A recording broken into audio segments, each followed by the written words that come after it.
Congress, meeting in Philadelphia in the building afterwards called Independence Hall, declared the independence of the United States from Britain. Their proclamation was the Declaration of Independence, written by Thomas Jefferson, and ever since our most fundamental public document. Abraham Lincoln once said he had never had a political idea that didn't come from the Declaration of Independence. And later, in the first year of the most fateful war in our history, Lincoln convened Congress in special session on the 85th anniversary of the day the Declaration was proclaimed, 151 years ago today, on July 4th, 1861. The Declaration is our most important document, not only because it declares our independence and thereby establishes the United States as a nation, but even more because it tells us who deserves to rule. The Declaration states the self-evident truth that all men are created equal, and therefore explains, since no one naturally rules anyone else, that all government has to be by consent.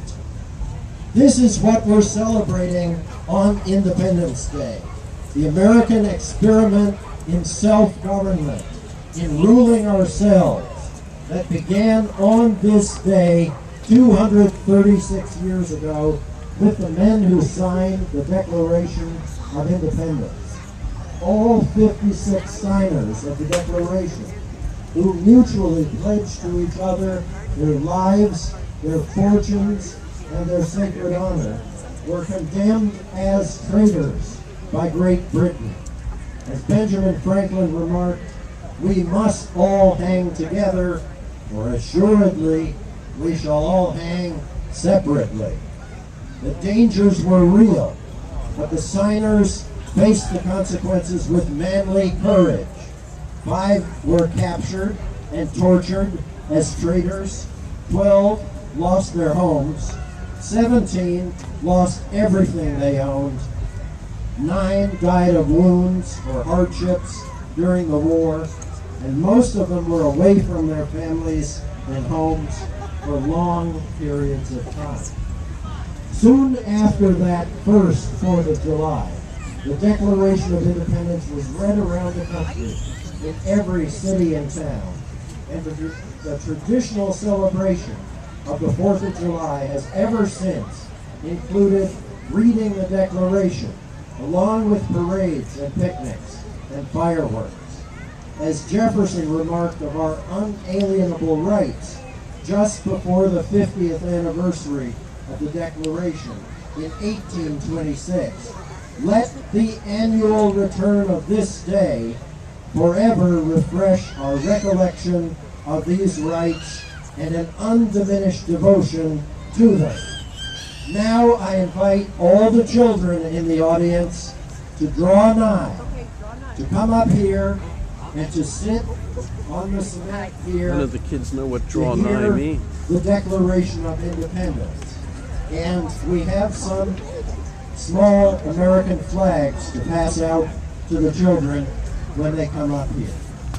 We're fortunate this year to have Forrest Neighbors, who's going to read the Declaration of Independence. Forrest was born in Fairhaven, New Jersey. That's near New York City, which perhaps excuses the fact that he's a Yankee fan. By the time Forrest was 13, he had visited most of the great historic sites on the East Coast. He began his undergraduate study at Claremont Mechanic College in California, where he played football as a linebacker. But then he was hurt, and afterward he transferred to the University of Chicago, where he earned his first degree in classics and political science. When he was 19, he took a year off from college and worked as a shepherd in New Zealand. After college, he became a high-tech entrepreneur and helped to found a company that integrated internet technology in education. But then he decided to go back to school at the University of Oregon, where he earned a PhD in political science, studying the era of Reconstruction after the American Civil War. And now he's a professor of political science at the University of Alaska, Anchorage, where he teaches and writes about the principles and institutions of American government. As a relative newcomer to Alaska, because he and his family moved to Anchorage last summer, he's eager to put the New York suburbs and his northeastern upbringing behind him. He wants to learn how to hunt and fish and hike long distance, as well as Alaskans do. And he says he's willing to offer free labor if anyone will help teach him how to do these things. Ladies and gentlemen, please join me in welcoming Forrest Neighbors.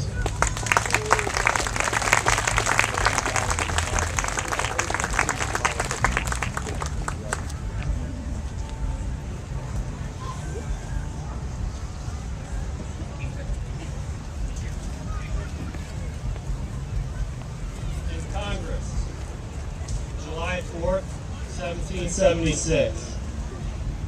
The unanimous declaration of the 13 United States of America. When in the course of human events, it becomes necessary for one people to dissolve the political bands which have connected them with another, and to assume among the powers of the earth the separate and equal station to which the laws of nature and of nature's God entitle them. A decent respect to the opinions of mankind requires that they should declare the causes which impel them to the separation. We hold these truths to be self-evident, that all men are created equal, that they are endowed by their Creator with certain unalienable rights, that among these are life, liberty, and the pursuit of happiness.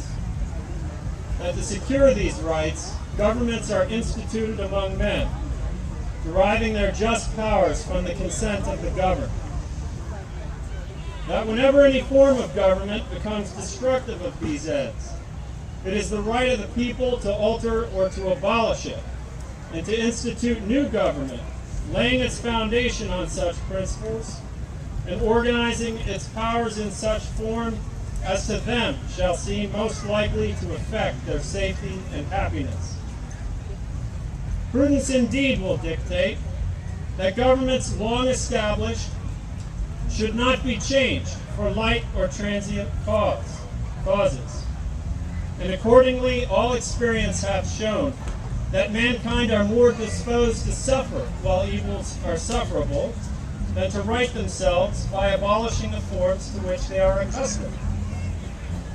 But when a long train of abuses and usurpations, pursuing invariably the same object, evinces a design to reduce them under absolute despotism, it is their right, it is their duty to throw off such government and to provide new guards for their future security.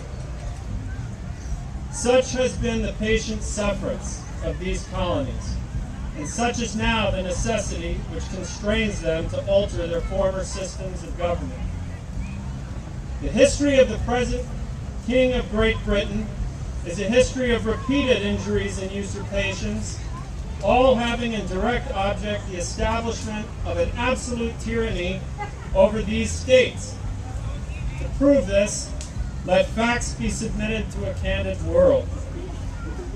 He has refused his assent to laws the most wholesome and necessary for the public good.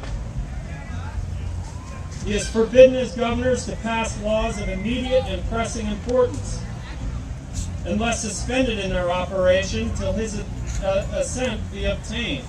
And when so suspended, he has utterly neglected to attend to them.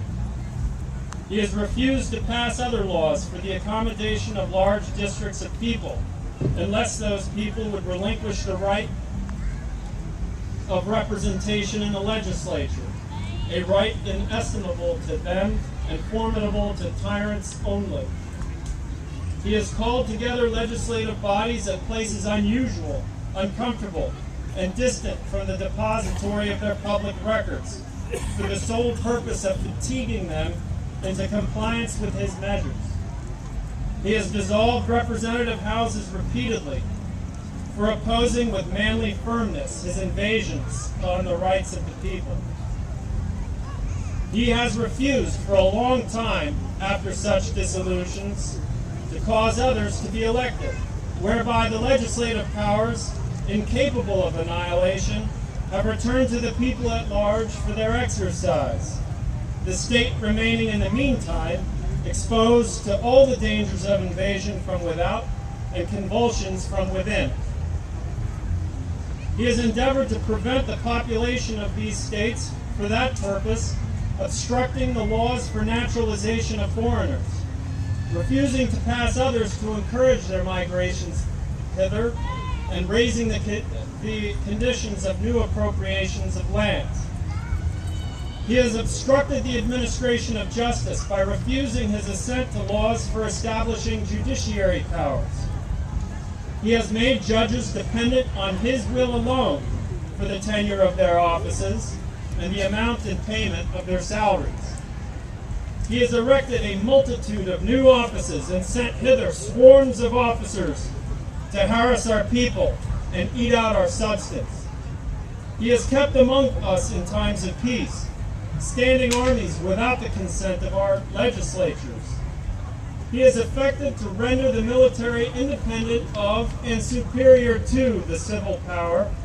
He has combined with others to subject us to a jurisdiction foreign to our Constitution and unacknowledged by our laws, giving his assent to their acts of pretended legislation, for quartering large bodies of armed troops among us, for protecting them by a mock trial from punishment for any murders which they should commit on the inhabitants of these states, for cutting off our trade with all parts of the world, for imposing taxes on us without our consent, for depriving us in many cases of the benefits of trial by jury, for transporting us beyond seas to be tried for pretended offenses, for abolishing the free system of English laws in a neighboring province, establishing therein an arbitrary government, and enlarging its boundaries so as to render it at once an example and fit instrument for introducing the same absolute rule into these colonies, for taking away our charters,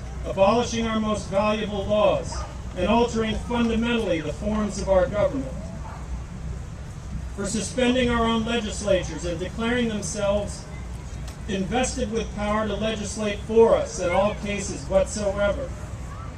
He has abdicated government here by declaring us out of his protection and waging war against us. He has plundered our seas, ravaged our coasts, burnt our towns, and destroyed the lives of our people.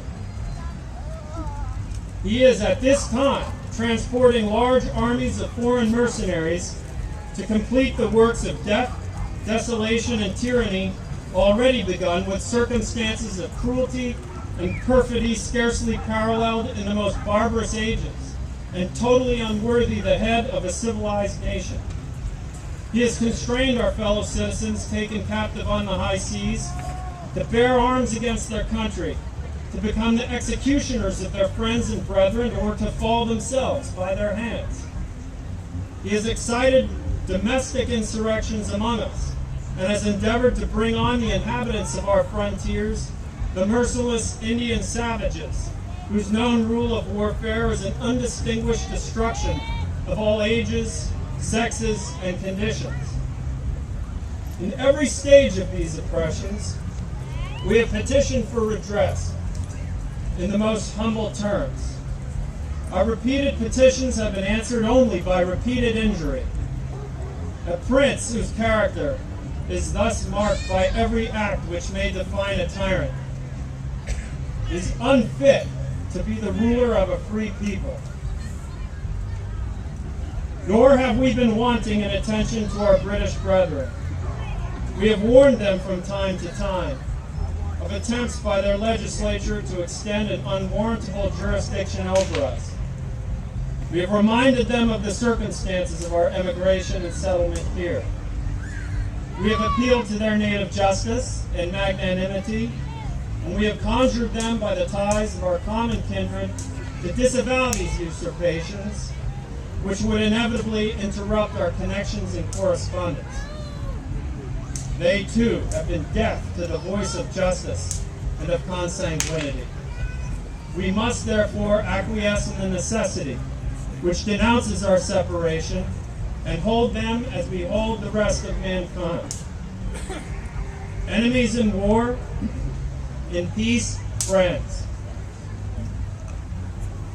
We therefore, the representatives of the United States of America and General Congress assembled, appealing to the Supreme Judge of the world for the rectitude of our intentions, do, in the name and by the authority of the good people of these colonies, solemnly publish and declare that these united colonies are and of right ought to be free and independent states, that they are absolved from all allegiance to the British Crown, and that all political connection between them and the state of Great Britain is and ought to be totally dissolved,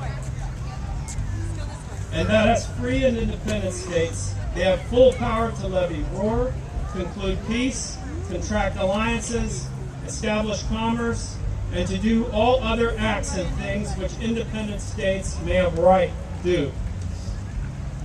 And for the support of this declaration, with a firm reliance on the protection of divine providence, we mutually pledge to each other our lives, our fortunes, and our sacred honor.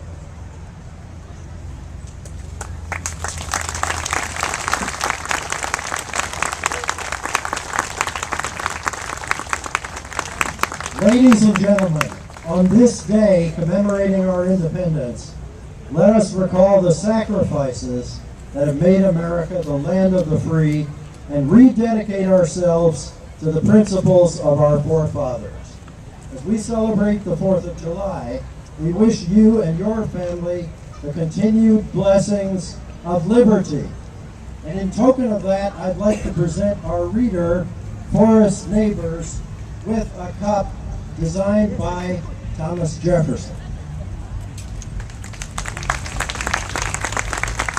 Thank you, Forrest. And I also want to offer thanks to the others who contributed to our commemoration today, to our musicians, Bruce Finley, Joe Albrecht, and Teddy Crow of Crow Creek Pipers and Drummers, to Michael Green, Eunice Kang, and Amber Matfield of the Southside Quartet, to Master Sergeant Hank Dunbar, Captain Alvin Kelly, and Lieutenant Colonel Mark Lassard of the National Sojourners, Heroes of 76, to our singer, Jonathan Reese, to my fellow officers and members of the Harvard Club of Alaska, and to the Office of Cultural and Recreational Services of the Municipality of Anchorage, and our Mayor, Dan Sullivan.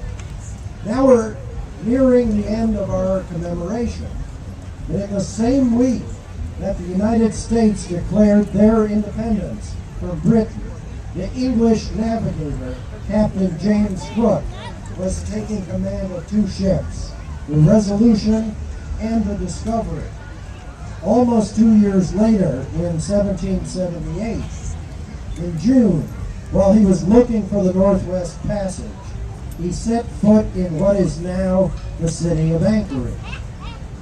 In 1867, the United States purchased Alaska from Russia. And then in 1959, Alaska became the 49th state and the largest in the Union.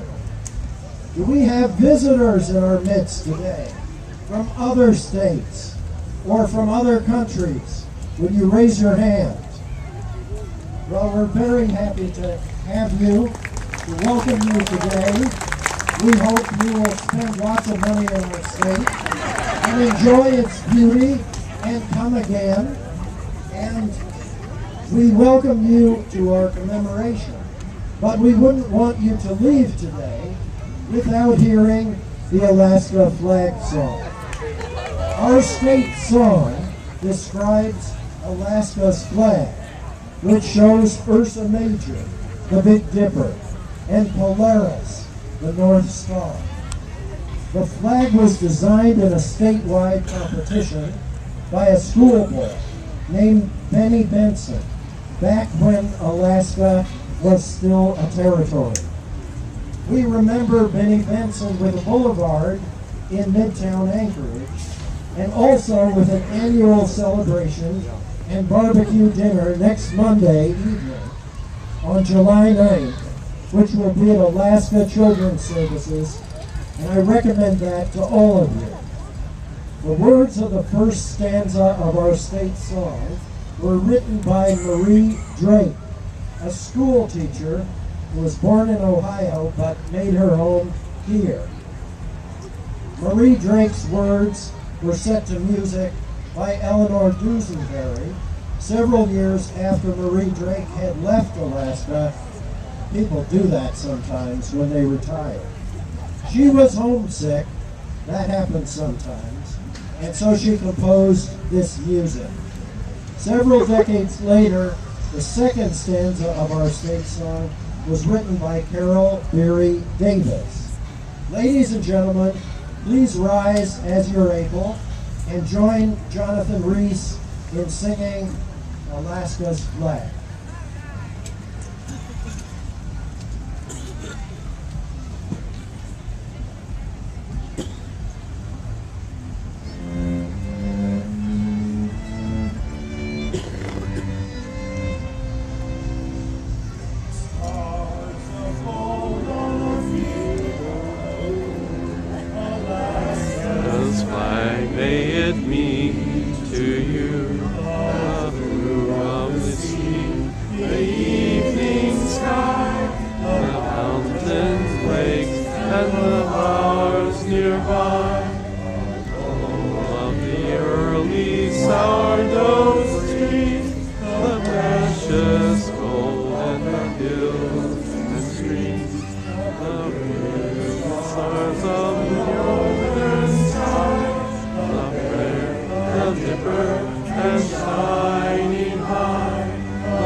Ladies and gentlemen, our ceremony will conclude with the ringing of the bell 236 times. This tradition dates back to the early years of our republic, when the church bells would toll on the 4th of July once for each year of American independence. In a number of cities and towns across the United States, this custom is still observed, as it has been continually for more than 2 centuries. For 16 years, the bells of First Presbyterian Church behind me on the south side of the Park Strip rang out on July 4th to conclude this commemoration. By last year, though, those church bells had fallen silent. They were worn out by old age and I guess in need of a rest.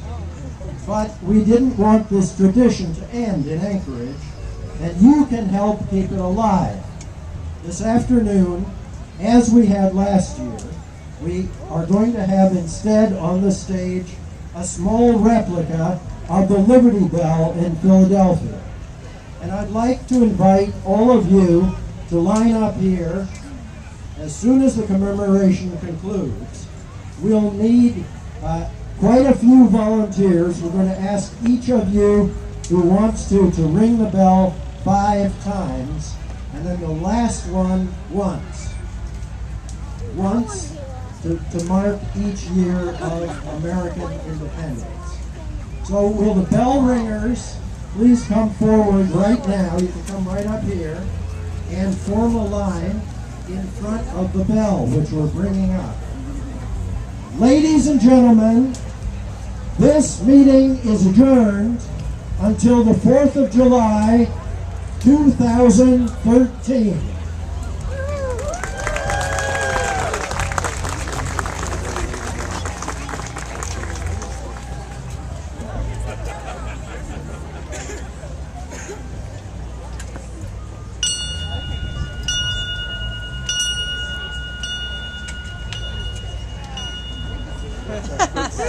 Got